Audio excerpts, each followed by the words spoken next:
port militaire de Toulon. Cela fait maintenant 10 mois que le Charles de Gaulle est au bassin. Objectif de cet arrêt technique, effectuer un check-up XXL après des années d'opérations en mer. En 10 mois, ce navire a déjà été en grande partie vidé, démonté. Un véritable défi relevé par les marins et les équipes de Naval Group, maître d'œuvre unique d'ensemble de ce chantier hors norme. Un porte-avions, c'est une piste d'atterrissage et de décollage qui est posée sur 2 centrales nucléaires, qui est posée sur un dépôt de munitions de plusieurs centaines de tonnes de munitions. C'est une ville de près de 2000 personnes. C'est finalement un concentré de technologie, mais aussi un concentré de compétences. La seconde phase du chantier commence. Elle va durer 8 mois. Il s'agit maintenant en priorité d'adapter, de moderniser ce navire, le transformer pour faire face aux défis du XXIe siècle et maintenir notre porte-avions nucléaire dans l'élite mondiale. Les technologies que nous mettons en place aujourd'hui sont ce qui se fait sans doute de mieux dans un certain nombre de domaines. Vous allez découvrir la transformation de ce navire d'exception, la rénovation du central opération, le cerveau du bâtiment, le remplacement des radars, mais aussi les travaux sur les systèmes d'appontage et de catapultage. La nouvelle configuration des hangars aviation à Rafale. Un des enjeux majeurs de ce chantier, le passage au tout Rafale. Remplacer les super-étendards qui représentaient hier une partie de la flotte embarquée par des Rafales marines. Ces avions de chasse français répondent parfaitement aux défis de la guerre de demain. Ce passage au tout Rafale va faciliter notre coopération avec nos alliés. Vous suivrez avec nous l'entraînement des marins, un travail sans relâche pour apprivoiser les nouvelles technologies qui vont être intégrées. Objectif, être prêt le jour J dans 8 mois, quand le navire va reprendre la mer. Bienvenue dans les coulisses du porte-avions du futur.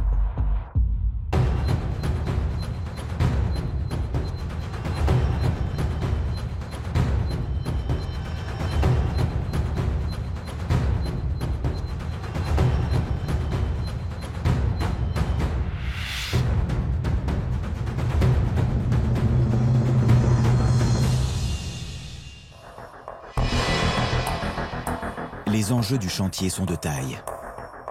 Depuis la construction du Charles de Gaulle à la fin des années 80, les technologies et les conflits ont incroyablement évolué. Tout est à revoir, remplacer, moderniser. C'est un bâtiment qui sera capable de mieux voir, mieux comprendre, mieux agir.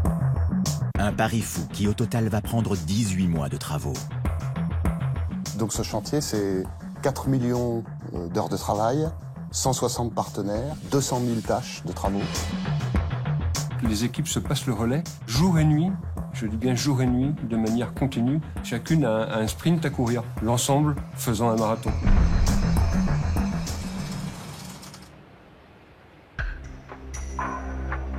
Pour la Marine nationale, l'enjeu est technologique, mais aussi politique.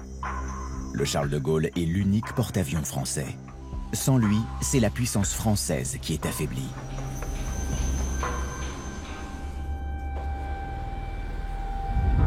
Comme chaque semaine, le Pacha, autrement dit le commandant du Charles de Gaulle, Antoine de Saint-Germain, supervise les travaux. Les marins du porte-avions sont à pied d'œuvre, avec les équipes de Naval Group, le maître d'œuvre unique de ce chantier hors norme. Bon, alors, racontez-moi tout. Il y a suffisamment d'épaisseur de tôle pour... D'accord.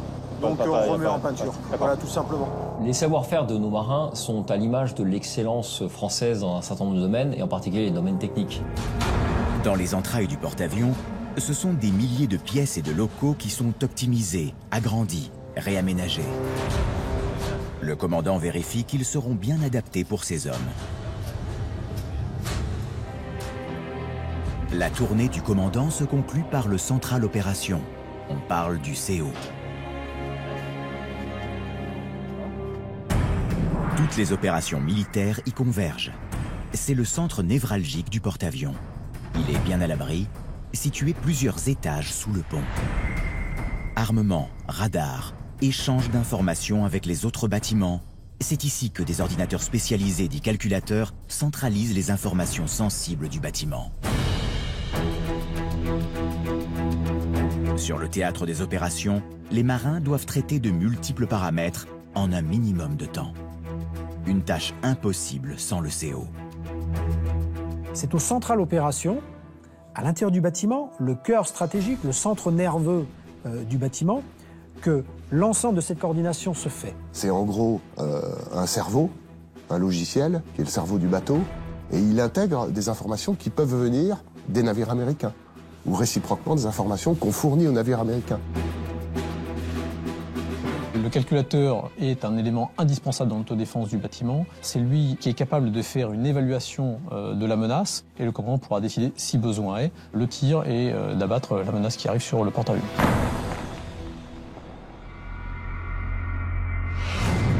Dans un monde où tout peut basculer d'une seconde à l'autre, la modernisation du central opération est une priorité.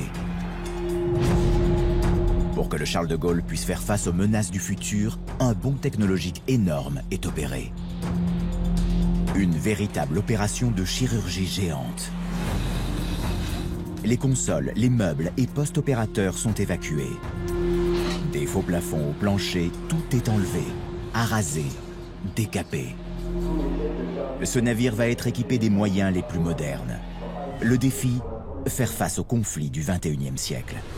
On est passé de l'âge du cuivre à l'âge de la fibre optique. Les communications vers l'extérieur passent au haut débit.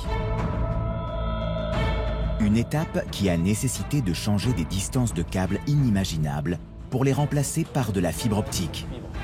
Dans ce local technique que nous avons aménagé, vous avez un exemple d'armoire informatique TIC qui est installé, donc avec des équipements actifs qui permettent le raccordement des différents abonnés qui ont besoin de communiquer ensemble dans le bord, et tout le câblage qui dessert l'ensemble du bâtiment.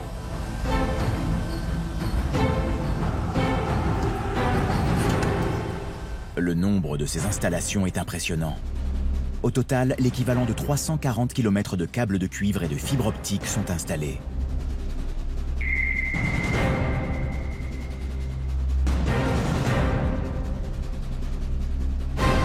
Pour les PCC, SAM, les lanceurs, Ouais. eux qui vont tuer les carlingages. Ça ou en dessous, il n'y a pas des becs qui vont en dessous? En dessous, c'est des BJ. Voilà. Dans le CO, les nouveaux équipements mis en place sont le fruit d'années de réflexion. Si aujourd'hui les nouveaux systèmes installés sont ultra rapides, ils doivent désormais être en mesure de lutter contre une nouvelle menace, le piratage ou cyberattaque. Les procédures pour pouvoir intervenir sur un système informatique du bateau ont été extrêmement durcies depuis le début de la modernisation. On ne peut pas aujourd'hui monter à bord avec une clé USB, avec un PC, sans avoir une autorisation de l'officier de sécurité informatique, qui aura passé systématiquement au SAS antivirus l'appareil qui va monter à bord. Pour contrer ces nouvelles menaces, les locaux ont été complètement repensés.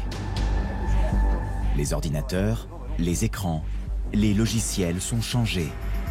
L'accès à l'information et la rapidité des échanges avec nos alliés sont un enjeu clé pour rester à la pointe de l'élite mondiale.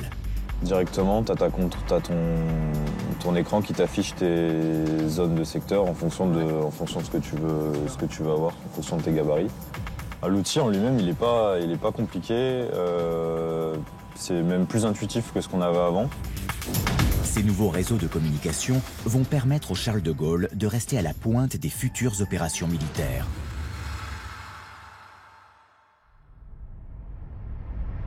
Il ne faut jamais oublier que le Charles de Gaulle est avant toute chose un aéroport flottant. Il ne serait rien sans ses aéronefs, et notamment ses chasseurs embarqués. Ce sont eux qui dotent le navire d'une force de frappe phénoménale. Défense aérienne, attaque au sol ou en mer, appui aérien de troupes au sol, renseignement. Grâce à eux, aucune zone de conflit ne peut échapper aux porte-avions français. Mais pour améliorer les performances du Charles de Gaulle, un choix drastique a été opéré. Alors qu'hier, la flottille était composée de Rafales et de super-étendards, désormais tous les avions de chasse embarqués seront des Rafales marines F3. Le passage au tout Rafale aura deux avantages. Le premier, c'est l'organisation à bord. En ayant un seul type d'aéronef, en termes de maintenance, en termes de mise en œuvre sur le pont d'envol, c'est beaucoup plus simple pour l'ensemble des acteurs, de la planification jusqu'au pont d'envol. Le deuxième avantage, c'est que les capacités militaires qu'offre le Rafale par rapport au super-étendard sont largement supérieures. Et du coup, d'avoir un parc composé uniquement de Rafale nous permettra d'augmenter l'effet militaire du groupe aéronaval. La suppression des super-étendards au profit des Rafales est une révolution. Avec ce Rafale Marine dernier cri, le porte-avions et son groupe aérien embarqué prennent une autre dimension. Les capacités du Rafale sont hors normes. Il peut voler près de 2000 km sans ravitaillement et sa vitesse de pointe atteint 2400 km/h. Ces doubles moteurs permettent qu'en cas de panne ou de dommage, l'avion continue de voler. Un crochet fixé sur le train avant assure le catapultage du Rafale Marine. Sa capacité d'armement est impressionnante, du missile standard à la bombe atomique. Il transporte 3 fois plus d'équipement que ses prédécesseurs. Ce Rafale Marine possède une autre spécificité conçue pour le porte-avions, une crosse d'appontage, qui permet d'accrocher l'avion au câble de freinage lors des phases d'atterrissage. Puissance, rapidité, maniabilité, jamais le porte-avions n'aura été si performant. Nous arrivons sur le théâtre, nous connectons avec tout notre environnement tactique et dès le premier jour, on est capable de mener le combat.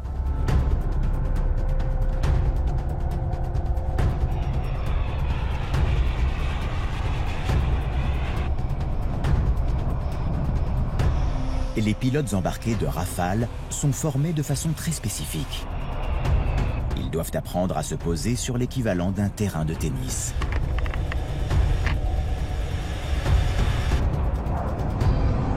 Passer de 240 km/h à l'arrêt complet sur moins de 80 mètres.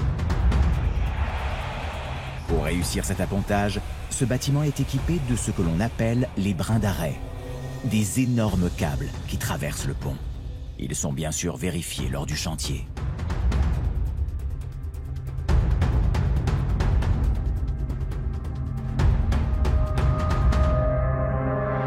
Tout va très vite. D'abord, vous sentez cette décélération, un peu comme si vous êtes sur l'autoroute et vous pilez. Quand en gros vous passez de 250 km/h à 0 en 50-60 mètres. Vous avez un gros bruit métallique, ça c'est les souvenirs que j'ai de mon premier appontage. J'avais l'impression que j'avais éclaté mes 2 pneus, que j'ai roulé sur mes jantes parce que un bruit métallique incroyable.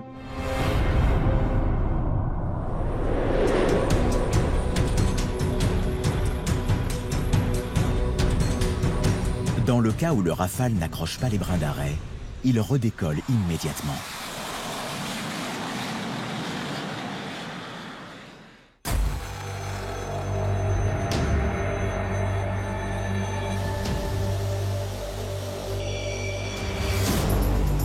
Sur les théâtres d'opération, pas de place au repos. Les marins et les pilotes doivent être prêts à décoller à tout moment. Pour assurer cette efficacité, le système de catapulte est entièrement remis à neuf. Les catapultes, ce sont les systèmes d'éjection des avions embarqués Rafale. Des béliers souterrains qui propulsent l'avion en ligne droite, le long d'un rail. Invisibles à l'œil nu, ils sont situés sous le pont du navire. Sur moins de 80 mètres, les catapultes font décoller un avion en 3 secondes chrono. Une puissance impressionnante. Vous faites de 0 à pratiquement 300 km/h en moins de 2 secondes. En fait, votre tête est emmenée en arrière comme ça, vous avez beau avoir l'appui-tête, et donc en fait vous êtes un peu bloqué pendant la phase de catapultage parce qu'on arrive à des accélérations qui sont vraiment très élevées.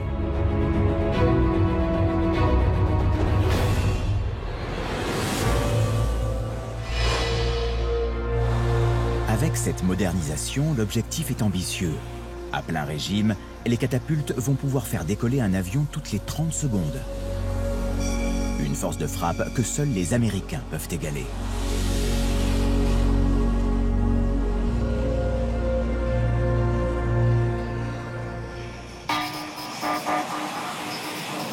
Pour les pilotes, la coordination et la confiance avec les équipes du pont d'envol est primordiale. Pendant la durée du chantier, impossible d'effectuer les exercices de catapultage et d'appontage sur le pont d'envol, car le Charles de Gaulle est le seul porte-avions français. Conserver les automatismes est un défi quotidien pour les hommes du porte-avions et du groupe aérien embarqué. Mais alors, comment les pilotes peuvent-ils rester performants? Paradoxe, c'est à terre qu'ils font ce travail. Direction, la base de l'aéronautique navale de Landivisiau, en Bretagne. C'est là que les marins du ciel et personnel du pont poursuivent leur entraînement.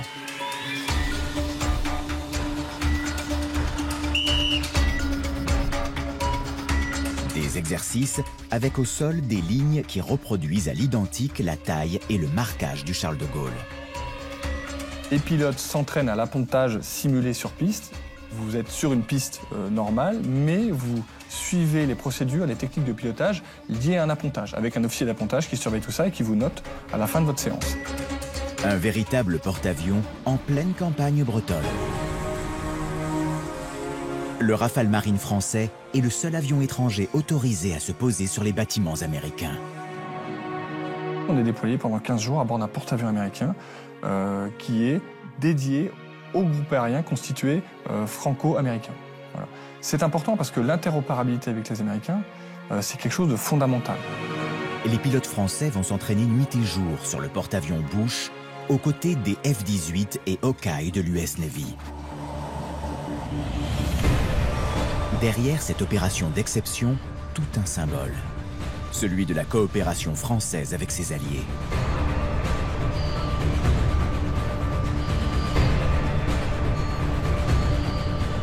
Mais les pilotes et les marins du pont d'envol ne sont pas les seuls à devoir s'entraîner. Tout l'équipage du Charles de Gaulle doit aussi être prêt au combat quand le porte-avions appareillera. Sur les mers du globe, le Charles de Gaulle est amené à traverser des zones sous haute tension. Pour protéger le porte-avions, ces tireurs d'élite de la Marine nationale doivent rester au maximum de leur capacité.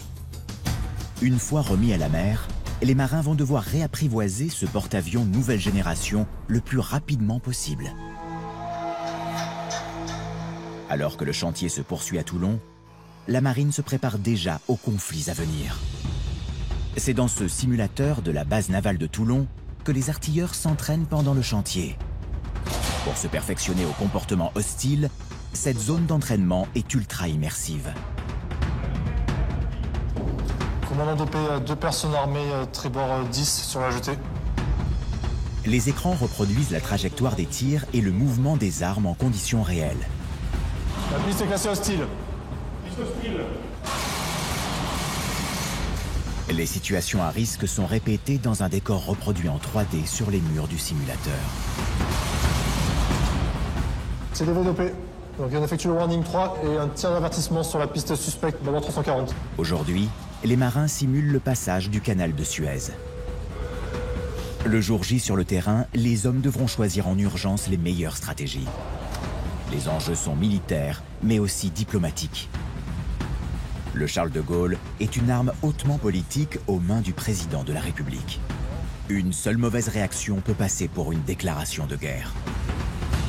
Et vous vous limitez à ça, donc c'est très bien. Le Charles de Gaulle est le fleuron de la marine. Pour mettre à distance n'importe quel navire, avion ou drone, le porte-avions possède une détection de pointe. Le combat, c'est ce qui va permettre au navire d'être conscient de son environnement, lointain ou proche. Pour repérer les menaces, le Charles de Gaulle dispose d'un arsenal de 7 radars. Ces radars sont véritablement les yeux et les oreilles du bâtiment.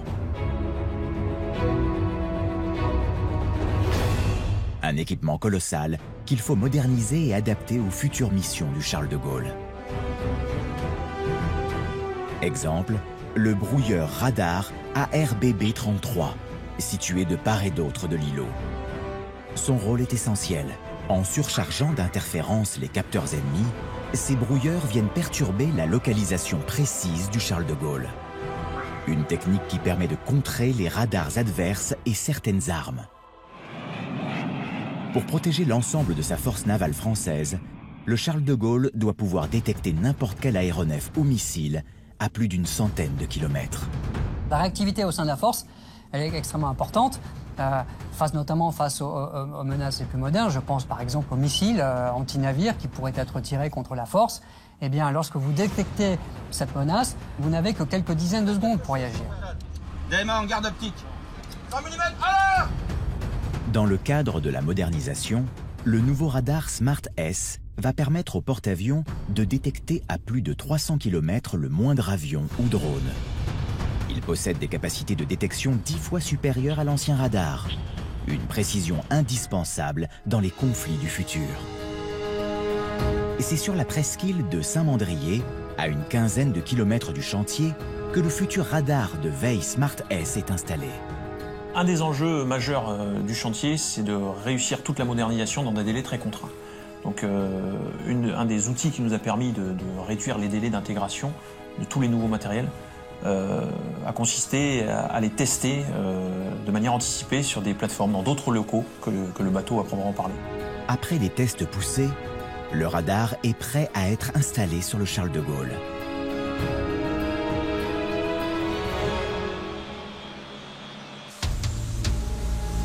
Avec une minutie d'horloger, les techniciens de Naval Group décrochent le nouveau radar de son support de transport. Il y a un axe là pour l'enlever.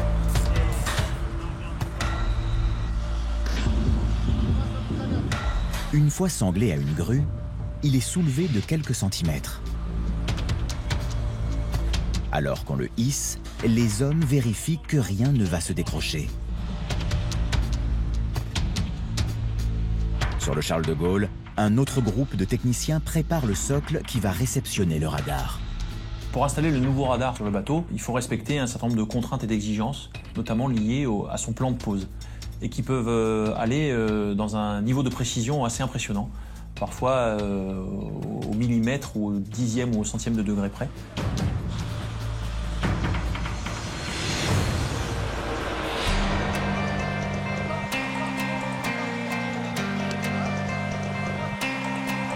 Le radar prend enfin place sur le Charles de Gaulle. Une fois installé, il faut le régler pour finaliser la pose. L'antenne, il faut qu'elle vive. Il y a un moteur, il faut la faire tourner, donc il faut l'aligner. Il faut rajouter des pièces mécaniques pour limiter les jeux. Il faut faire le branchement électrique pour faire tourner le moteur. Il faut vérifier que la tension soit la bonne tension qui arrive au bout du câble. Outre ses capacités techniques, ce radar présente un autre intérêt non négligeable pour le porte-avions. Si on prend le dernier radar qui date d'il y a une trentaine d'années, il y avait pour fonctionner une quinzaine de baies. Donc des baies, c'est des grosses armoires bourrées d'électronique. Et maintenant, la nouvelle installation qui arrive pour le remplacer, c'est juste 2 baies et un petit module de réfrigération. Donc le radar aérien ancienne génération qui devait prendre environ 60 à 100 mètres carrés de locaux cumulés sur plusieurs ponts, là on en arrive finalement à prendre plus que 20 mètres carrés.